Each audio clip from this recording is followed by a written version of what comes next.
પૂરણપૂરી બનાવવા માટે અત્યારે મેં તુવેરની દાળ લઈ લીધી છે, એક બાઉલ જેટલી. તમે કોઈ બી બાઉલ સેટ કરી શકો એ લઈ લેવાનું. એક બાઉલ અત્યારે મેં લીધી છે.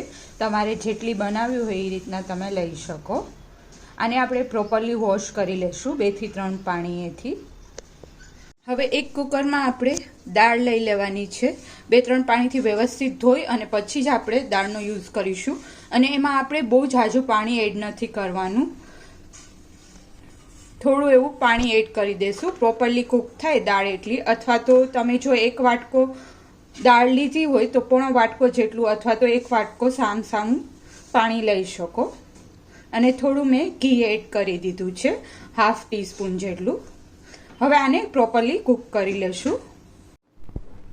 તો પ્રોપરલી બફાઈ ગઈ છે, આપ જોઈ શકો છો. ફૂલ્લી કૂક થવા દેવાની આટલી, અને પાણી બી બહુ રહ્યું નથી. આવી જ રીતના કૂક કરવાની રહેશે. બહુ પાણીમાં આપણે કૂક નહીં કરીએ. અને જો તમારાથી થોડીક વધારે પાણી રહી જાય તો એક્સેસ પાણીને રિમૂવ કરી દેવાનું, કેમ કે આને આપણે કૂક કરવાનું છે હજી. જો પાણી વધારે હશે તો કૂક થતાં વાર લાગશે. એકદમ પાણી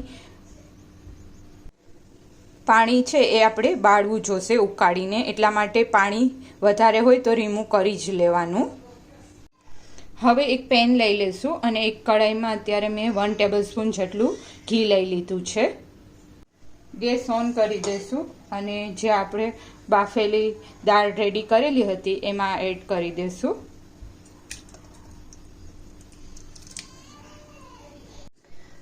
હવે કન્ટિન્યુઅસલી હલાવતું રહેવાનું.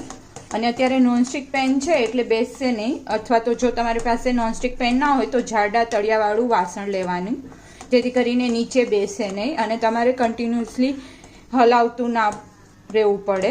ક્યારેક હલાવશો તો બી ચાલે નોનસ્ટિકમાં. તો આવી રીતના સાવ પાણી છે એબ્ઝોર્બ થઈ જાય, પાણીનો ભાગ સુકાઈ જાય સાવ, ત્યાં સુધી આપણે હલાવતું રહેવાનું છે અને કાંઈ એડ નથી કરવાનું ઘી સિવાય.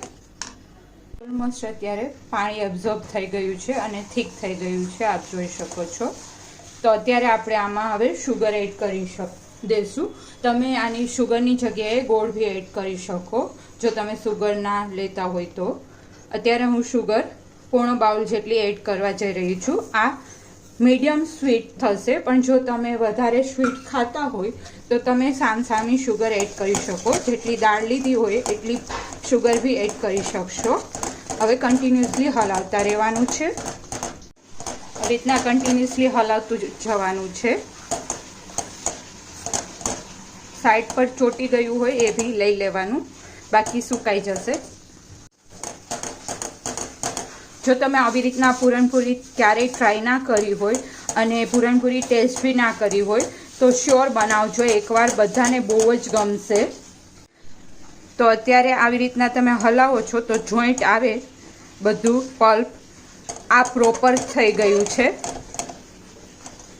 આ સ્ટેજ ઉપર જ આપણે હવે ગેસ ઓફ કરી દઈશું. જોઈ શકો છો આ બધું ભેગું રહેશે પૂરણ, એટલે આ પરફેક્ટલી કૂક થઈ ગયું છે. ગેસ ઓફ કરી દઈશું આપણે.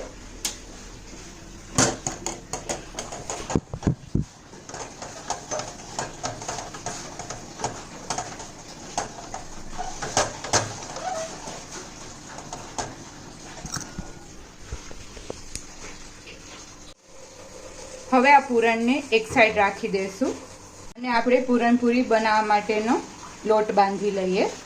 એવી રીતના આપણે રોટલી બનાવતા હોઈએ છીએ સેમ એ રીતના જ બનાવવાનો છે, પણ રોટલી કરતાં થોડો એવો ઢીલો લોટ રાખીશું. તો અત્યારે મેં ઘઉંનો ઝીણો લોટ લઈ લીધો છે. તમે જેટલું પૂરણ બનાવ્યું હોય એ રીતના તમારે લોટ લેવાનો રહેશે. જેવી રીતના આપણે આલુ પરોઠામાં સ્ટફિંગ બનાવતા હોઈએ અને લોટ અલગથી બનાવતા હોઈએ છીએ એવી જ રીતના આમાં સેમ પ્રોસેસ રહેશે. તો આપણે અત્યારે લોટ બાંધી લઈશું. ઘઉંનો ઝીણા લોટ છે એમાં આપણે પાણી એડ કરતા જઈશું અને લોટ બાંધી લેવાનો છે. બહુ કડક લોટ નથી બાંધવાનો, સોફ્ટ ડો રેડી કરવાનો છે. એકદમ સોફ્ટ લોટ બાંધી લીધો છે. હવે એમાં આપણે થોડું તેલ એડ કરી દઈશું અને સરખી રીતના મસળી લેવાનો છે. તો પ્રોપર મસળાઈ ગયો છે. હવે આને આપણે રેસ્ટ આપવા મૂકી દઈશું 5 મિનિટ માટે, જેથી કરીને પ્રોપરલી સેટ થઈ જાય. અત્યારે પૂરણ છે એ રૂમ ટેમ્પરેચર ઉપર આવી ગયું છે. અને જો તમારે પૂરણપૂરી બનાવવામાં વાર હોય તો આવી રીતના ખુલ્લું નહીં રહેવા દેવાનું. હવે પૂરણપૂરીનું પૂરણ જે છે એ ડાયરેક્ટ આપણે એક બાઉલમાં પેક કરી દઈશું, ઢાંકીને રાખી દઈશું એક સાઈડ. જો આવી રીતના ખુલ્લું રહેશે તો સુકાઈ જશે, એટલે ખાસ ધ્યાન રાખવાનું. રૂમ ટેમ્પરેચર ઉપર આવે એટલે ડાયરેક્ટલી એક બાઉલમાં ટ્રાન્સફર કરી અને ઢાંકી દેવાનું.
પૂરણપૂરીને આપણે બે રીતે બનાવી શકીએ. આવી રીતના તાવડીમાં, અથવા તો તમે જો ઘીમાં એને બંને સાઈડથી કૂક કરવી હોય, શેકવી હોય તો તમે લોઢીમાં શેકી શકો. અને જો સિમ્પલ બનાવવી હોય તો તમારે તાવડીનો જ યુઝ કરવો જોશે. આવી રીતના માટીની તાવડી મળતી હોય છે એમાં જ બનાવવી જોશે. ગેસ ઓન કરી અને આપણે ગરમ થવા મૂકી દીધી હતી તાવડી. હવે એમાં પૂરણપૂરી જે વણીને રેડી કરી હતી એ એડ કરી દેશું.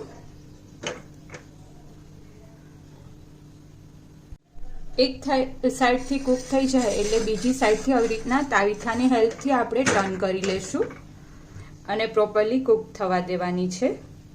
જો તમે લોઢીમાં શેકશો તો ચોટી જશે, એટલે ખાસ ધ્યાન રાખવાનું. લોઢીમાં તમારે બનાવવી હોય તો ઘીમાં શેકવાની, અથવા તો તમારે ઘીનો યુઝ ના કરવો હોય તો તાવડીમાં જ બનાવવાની રહેશે. બંને સાઈડથી ટર્ન કરી અને શેકી લેવાની છે. આપ જોઈ શકો છો એકદમ ફૂલી અને બની છે. સેમ વેથી ટ્રાય કરશો તો એકદમ ફૂલીને પૂરણપૂરી બનશે અને ટેસ્ટમાં બી બધાને ગમશે. આવી રીતના બંને સાઈડથી કૂક કરી લેવાની છે અને રેડી કરી લેશું બધી પૂરણપૂરી. હવે આની ઉપર આપણે ઘી લગાવી દઈશું. અને જો તમે ઘીમાં ચોળવી હોય તો કાંઈ લગાવવાની જરૂર નથી, પણ અત્યારે મેં પ્લેન જ ચોળવી છે એટલે ઘી ઉપરથી લગાવી દઈશું. ઘી કમ્પલસરી લગાવવાનું જ ઉપરથી. જો તમે એમ જ પ્લેન ચોળવી હોય તો જ પૂરણપૂરીનો ટેસ્ટ સારો આવશે. અને બને તો થોડું ઘી એક્સેસ ચોપડવાનું. આપણે જે રોટીમાં ચોપડતા હોય છે એના કરતાં ઝાઝું ચોપડવાનું, જેથી કરીને ટેસ્ટ બહુ જ ફાઇન આવશે. તો રેડી છે પૂરણપૂરી સર્વ કરવા માટે. તમે આના સાથે કોઈ બી શાક તમને જે ગમતું હોય એ તમે સર્વ કરી શકો. અને થોડું રસાવાળું શાક હોય એવું તમે સર્વ કરશો તો બહુ ફાઇન લાગશે પૂરણપૂરી સાથે. તો કમેન્ટ કરી અને જણાવજો તમને મારો વિડીયો કેવો લાગ્યો. Thank you for watching my video.